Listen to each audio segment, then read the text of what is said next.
कवन करइल सजनामा सुना लागे घरवा अंगनामा। कवन करइल सजनामा छोड़ी चली गइल तू बहारावा। अरे सुना लागे घरवा अंगनावा निक नहीं लागे पिया खानावा। अरे सुना लागे घरवा अंगनावा निक नहीं लागे पिया खानावा।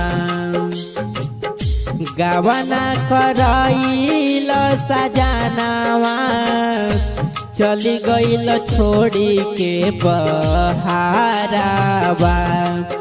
अरे सुना लागे घरवा अंगनावा निक नहीं लागे पिया खानावा।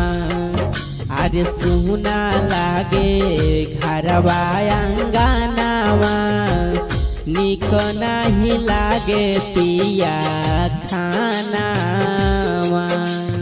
हरैनी पिया अपना ससुराल में छोड़ी के गइल हमके तोहू फिलहाल में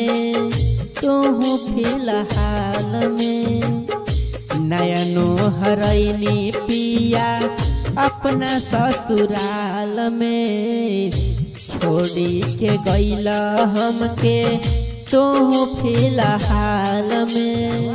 करइल सजनावा छोड़ी चली गइल तू बहारावा। अरे सुना लागे घरवा अंगनावा निक नहीं लागे पिया खानावा। अरे सुना लागे घरवा अंगनावा निक नहीं लागे पिया खानावा।